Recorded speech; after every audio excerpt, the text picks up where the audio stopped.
Alright, and go. Our next stop is the Catalina. What? I go now. Our next stop is the Catalina Island Museum. What? Come on. Hi.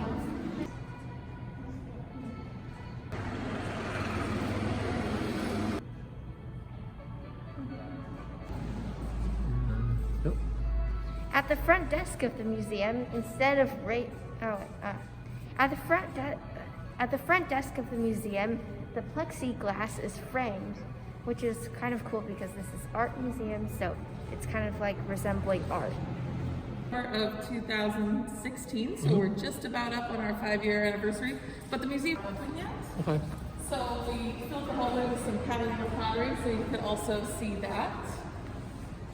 And then, Who made the pottery? so it was made on the island from 1927 to 1937. Oh. 37, Oh. and now it's like a really good contribution to the arts in Southern California. Like a factory? Oh, it was okay. Alright, here we go. From 1927 to 1937, there was a pottery factory on Catalina Island. So that's where these potteries came from.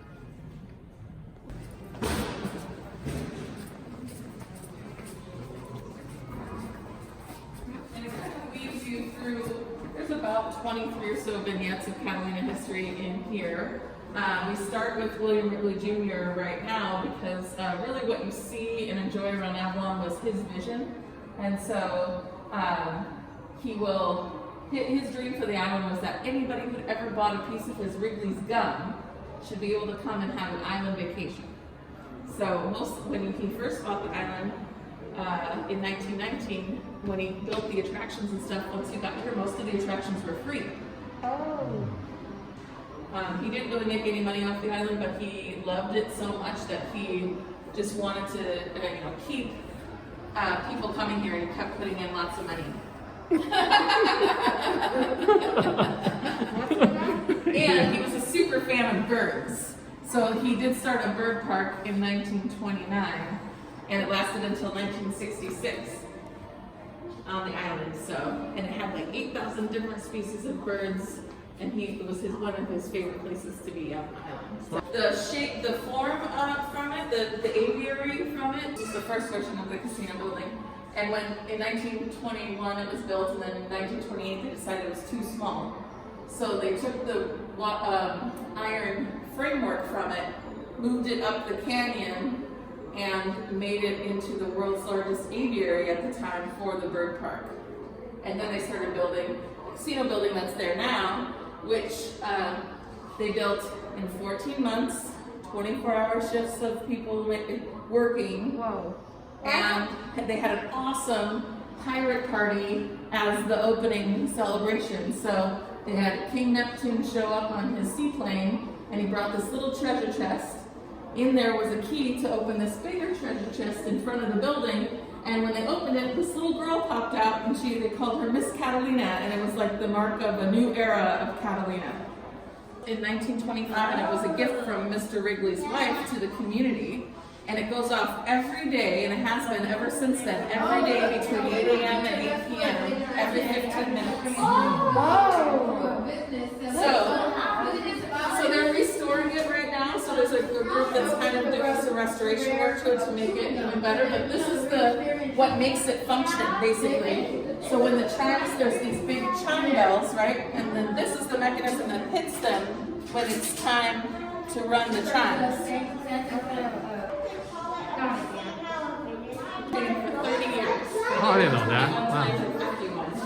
1951. And this is great footage of them being here and getting back in baseball shape. So at that time, they would come here around February or March. Mr. Wrigley was usually here at the same time. And Ronald Reagan, who ended up being president way before your time, he was a sports announcer, so he came out to cover the Cubs, but then went over to Hollywood and took a screen test, got the part, and that's what started his Hollywood career. And then after his Hollywood career, then he became president. So, Whoa. yeah, pretty crazy. Caught that around the island. So they had lots of famous guests and lots of huge fish then. Oh yeah. Alright, and then watch your video. Alright, go. So apparently Winston Churchill came to Catalina Island to fish, and that's really cool because then he became the Prime Minister for Great Britain. And we went to the Winston Churchill Museum in London. You can watch that video by clicking up here. And when Winston Churchill went fishing 45 minutes later, he caught that big fish. You saw something cool? I never said something. But can we hurry up with the tour? Yeah. Part of coming to an island is the transportation, and back in the day it were these big steamships, and it took 2 to 3 hours to get here. Wow. So they had a clown on board for kids, and in the center of the ship they had a dance floor and a live orchestra, and you could dance and have a whole bunch of fun. So part of getting here was also part of your vacation experience. Also, then back then it was more like a cruise. Yeah, kind of. It took a long time for them to get here. And those were big boats. So there were 2 ships like this. They called them the Great White Steamers. And in their time, they were here from like the 1920s. The last one was here to the mid-1970s. And they brought 22 million people here over that time. And since they only arrived once a day, everyone, when the ship would come in, everyone would stop from work everywhere, and they would go out and greet everybody that came off the ship and just have like a dance party, and they had a band, and you're just like, you're on your own island, and so good about the bird park. And we have some video footage of people visiting the birds. They actually had like penguins walking around. They weren't in their cages, they just kind of hung out around the bird park, and kids would be following them around and doing a bunch of stuff. And then they had like 8,000 different exotic birds. But they also were really ahead of their time in doing research and breeding about birds, and they like way ahead of their time. And so they did a lot of advancements, and it was Mr. Ridley's favorite attraction. And then when they closed it in 1966, the last of the birds went to the LA Zoo, and a couple of them are still alive and still there. Lived here maybe more like 10 or 12,000 years ago. So we have these amazing artifacts from when they lived here. Obviously, since they're on an island, they lived a lot off the water, so we have all these abalone fish hooks, and they literally lived off the water that way. There's asphaltum there, which is kind of like a nice sticky kind of, almost, it seems like, you know, have you ever been on the beach and you're walking along and there might be little pockets of what seems like maybe oil, like black oil, sticky stuff? That's asphaltum, and they use that a lot. And so they made a lot of bowls and things like that from soapstone, and then they... How many species of birds were there? 8,000. Okay. Alright, so but. Alright. Before World War II in the 1900s, there was a huge bird park on Catalina Island with over 8,000 species of birds. But then after World War II, less people visited the island, so then the bird park eventually shut down. Offered up to the U.S. government, the island to be used for training, and so the Maritime Service came to as Academy Awards and Oscars and stuff. But a lot of locals who live here were extras in the movie at the time. Most of the filming would happen at the other end of the island. They turned the island into Tahiti, the American frontier, and everything in between. They built sets, took them down, blew up ships, burned them, whatever. There was a movie that like everyone stayed here in the summer in tents, so we had a little bit about what it was like to live in the tent village. There was this amazing Chinese junk ship that has this history from, it was built in the mid-1700s and has this history of piracy and smuggling and all kinds of crazy. She married James Doherty, and in this picture she's 16, newly married. We actually had the switchboard in use until 1978 on the island. So I know for kids it's super hard to understand. In the 1800s we had homing pigeons were sending the messages. It would only take them an hour to go between here and LA. An hour? Well, yeah, they Pigeons flying with a thing on their leg. That's actually impressive. Yeah. That's kind of slow. So we actually recently brought over some pigeons. Oh. No. So this is the Titanic. Yep, this is where we start getting into our Titanic That's the exhibit. Titanic? Mm-hmm. It copies Queen Mary. What? It's bigger than the Queen Mary, for sure. For sure. So this is that section that we were just in is all Catalina history. We switch up those little stories to be opened on Wednesday. Oh. Officially. So These are, we have about like 13 people. This one is really interesting. This woman, she was a third-class passenger that you would need to get on the ship at that time. And she survived. That's why we have those documents, because they were on her person when she was, they were charged with taking the mail. These guys who worked in the mailroom, they were trying to save. It is kind of fascinating. The gentleman who worked on board the ship, he had lost his wife previous, and he had 2 sons. And he gave the sons each a penny and said, "Don't spend those until I get back from this trip. We'll spend them together." And then he didn't survive. So the family kept the pennies, and they still have, so this is the great-great-granddaughter. They still have it in the family. So there's just heartbreaking stories that go along with this. The musicians, how they still stayed playing till the very end in this song that we have. He actually was found, he did not survive, but when they recovered his body, so that's where this sheet milk came from. It really is the exact sheet music that they were playing. Did the musicians die because they... Of the ship, and you can see like there's a little bit of wave action there in the front, and the flags are moving and stuff. Yeah, so check it out. So you can you wanna go try it, Google? see, just put your hand not too close, but right about here, and then you can move around and see, maybe a little higher. Don't touch it. There you go. Keep going higher, and you can move all around. So you can see where all the people that we highlight here, you can see where they were or would have been on the ship. And then if you go way over here, a little higher, there you go. Then we have the Catalina Express, so you can see the difference in size. That's the Catalina Express boat today, so you can see the difference in size with what the ship is. Well, that's huge. The red flashlights, that's what these are for, but we don't have them out because you're not supposed to touch anything, so, but you can do that otherwise at the same time. Wait, for all the rooms, why do we have the... Oh, that's the engine room or whatever. I think those are scary. Oh, there's a swimming room. Which way is the front?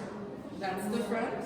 And then you can see what's interesting with the flags up there. So there's the United States flag there because that was at the front of the ship because they were going to the United States. And then the ship in the the flag in the very back of the ship is the UK flag because that's where they were coming from. And then the flag on that back mast says what the ship is. And it was the Titanic.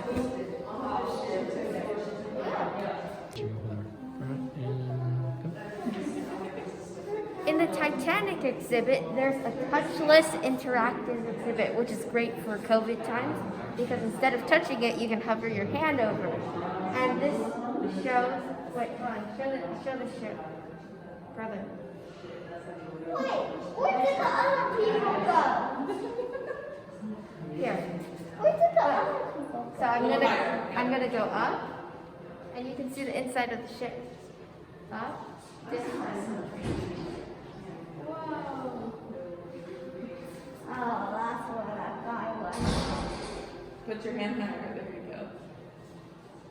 So that guy worked in the mailroom. That's why we're showing him. And then if you follow that white line up, then you'll see where the mailroom was. Oh, his name is mailroom. Nope, that's where the mailroom was.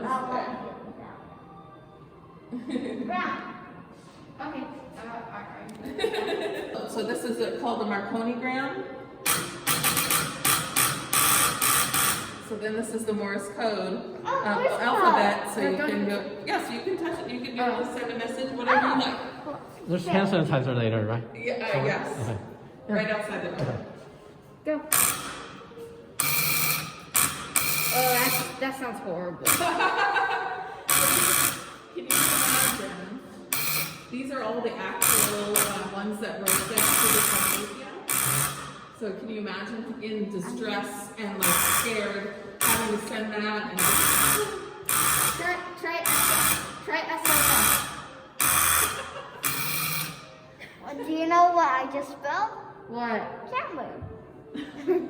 Okay, let me try SOS.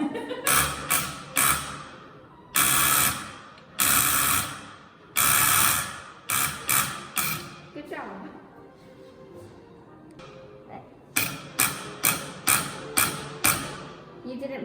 Oh. Okay, good job. Morse code. Yeah. So there are a bunch of crazy I'm playing with Morse code. Highlight this guy and his heroism. Didn't have coal to run either. So the actual blanket from the ship and someone. So there's a company that's making a virtual reality on board the Titanic, and so we're from the manufacturer. Parties, and you can rent the whole space. Most of our space, like all this open space for different events and rentals and weddings and things like that. I know it's super bright. Before we check out these sculptures, we're going to go to this small gallery.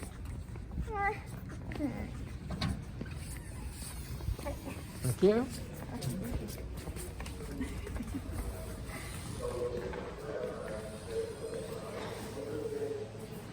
So all the fish and species that you see here were caught around the island.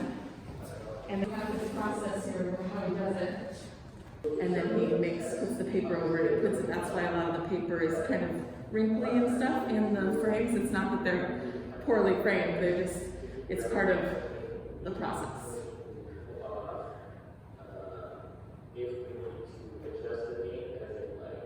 So he's doing a little tester there before he does his real. Is that real? What about the squid anonymous? Yeah, he had those and he would paint them and then lay it out the way he wanted to make it move. Can you bring that up? In this exhibit, the artist put ink on a fish. The ink was made of soot and water, and then he put a what? Like a paper? Paper? Yeah. Was it a paper? Yes. So you paint the fish and then Okay. over. In this exhibit, the artist painted the fish with black ink made of soot and water. Then he put a paper over, and basically the outside of The ink will transfer to the paper? Oh yeah. Okay. In this exhibit, the artist made ink out of soot and water, and then he put a paper over the ink. Oh, by the way, the ink was painted on the fish. So then when the paper went over the fish, then the ink got transferred to the paper, and that's how these were made. The video? Oh yeah. And there's also a video showing the process. For this project, it was the first time he ever. This is flying fish, which are found in Catalina Island during the summer, I think. Brother claims that we saw one on the way here, but who knows? Stranded on the island. Do you want to stay there? Sculptures here. This is Elizabeth Turk. She's an Orange County artist. And move the panels. They're on skateboard wheels up there, so they all move. Just try it out. So it's kind of like a maze. Wait, I can move? You can move the black panels. Oh, any of them? Most of them, yep. This one's not movable. This one's not. Oh, there. Oh, wow. Okay. And then you can go in. And then you can go inside of the mirrored part, but there's only 2 places you can get in. You have to figure out where. Yeah. And then when you go inside of the mirrored part, then you kind of see your own reflection. Oh, really? Like here? Yep. Okay. We made it in.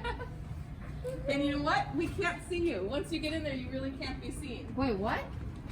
Okay, wait, hold on. Nolly, stay in there. It depends on how bright your clothes are, so sometimes you can see a little bit. Oh, I see. Wait, your head's invisible. At certain angles, yeah. At certain angles, yes. Oh. Go in. But at most angles, it's still visible. I can see you. See? He's in there. I can also see your head. Hey, you escaped. You see me? Oh, you're inside? Oh, yeah, I could.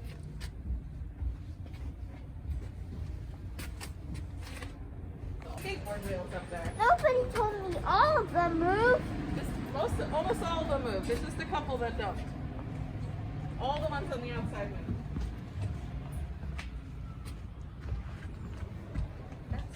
Yeah, that's pretty fun. This one doesn't? That one does. But you said all the ones from the out. Oh, they're all extinct. Of the shapes that she's done, yeah. Oh. Okay. In No, This exhibit over is your called- shoes. Okay. This exhibit is called Tipping Point. So there's basically This exhibit is called Tipping Point, and there's basically 3 circles. The outer one is the scopes. So for example, this is like a gun target, and then if you're pointing a gun here, then you're shooting it at the middle circle, which is the birds. Or at me. And the shapes of all the birds here are extinct. And then finally, in the middle, where brother just was, is Mirror. Oh yeah.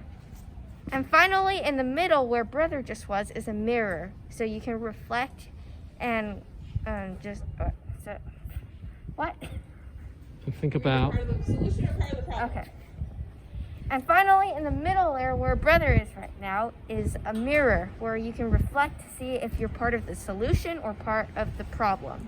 And the thing I really like about this exhibit is that it's interactive. So all these black things are on. Not all of them. This one doesn't move. What? So it's tight. Okay. Well, most of the black things are on skateboard wheels, so you can move them around and go inside and out. Oh, that's cool. So we have a map downstairs. That normal.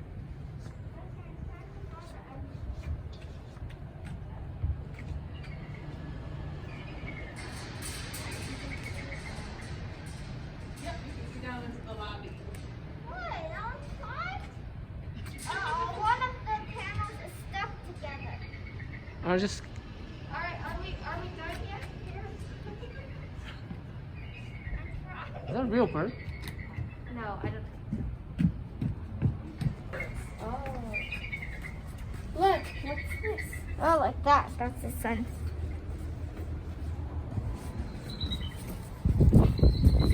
So that same artist took, like, if you saw someone talking and it was digitized on a screen where you saw just the sound and it was like this, right? Oh, yeah. He took that sound of birds, made it on the vertical and 3D. So these are all different bird sounds, and we're getting new ones, but we had QR codes here where you could see then from what. Is this Chihuly? Yeah. Oh, yeah. So we did a show of Shihuli's work a few years ago, and he took over most of the museum, and he made this piece specifically for this space for us. And so when the show was done, we decided we should raise the money to be able to purchase it to keep it. So we were able to do that. And it's called the Aurelian Yellow Spire Chandelier. Is there a meaning behind this chandelier? So I think for him it was really, really kind of, the sunlight. Oh, so it's like the sun. Mm-hmm. So Aurelian, which is the name Aurelian Yellow Spire Chandelier, Aurelian actually means cobalt yellow, which is like a really, really, really bright, amazing yellow. So. All from an old flying fish boat where there's these beautiful teak wood benches. Wow.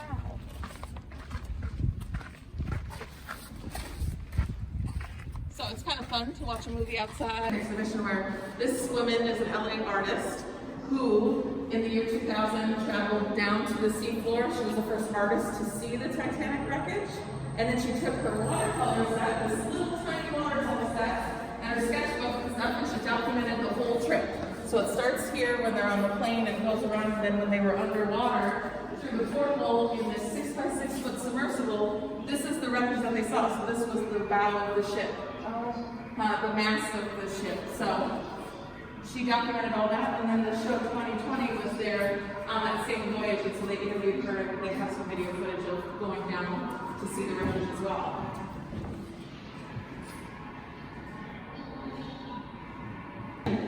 We're done. Wait, Huh? history. No, let's talk about this one first. Okay. Alright, this one. Okay. Last gallery? Yeah. And lastly, the Journey to the Titanic Gallery, which is about an artist that journeyed to the bottom of the Ocean where all the Titanic remains are. So at every step along the way, the artist made a watercolor drawing about what she saw. So it starts inside.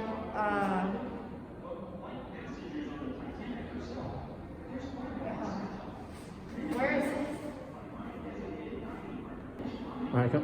So, for example, the artist started on a ship at the beginning of her journey. Alright.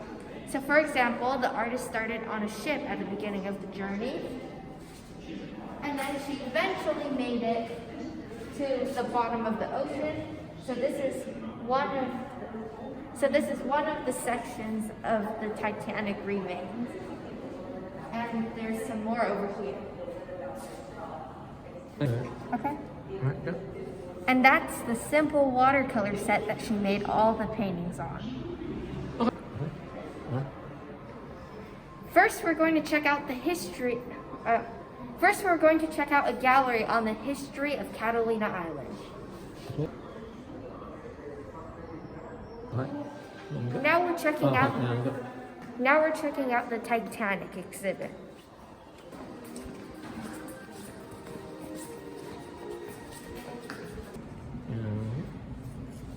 Don't forget to check out the gift shop before you leave. Okay. Alright, and go. And what's it called again? It's called. Catalina Island Museum. And that is the Catalina Island Museum. Brother, what was your favorite exhibit? My favorite exhibit was probably that moving bird thing in the Oh, the interactive bird exhibit with, yeah, with the things on skateboard wheels. Okay, yeah. I think I liked all the interactive exhibits, including the Morse code, the Titanic one, the Morse code and was so the good. bird and the bird installation that was outdoors. Those were all really fun. And I also liked learning about the history of Catalina Island because there's so much history behind this place. First, William Wrigley purchased the island, then he started the bird park, and then he made all the attractions free for the tourists. But then World War II happened, and then Catalina Island became a military place. And then once it reopened, then everything changed.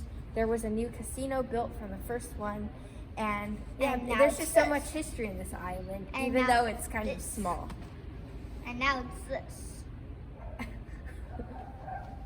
And then what else? And it was nice to be back in the museum in LA County. Yes. And it's nice to be back at a museum during the pandemic, especially since this is in LA County. Alright, and then up to the next attraction. Yeah. On to the next. And now on to the next attraction.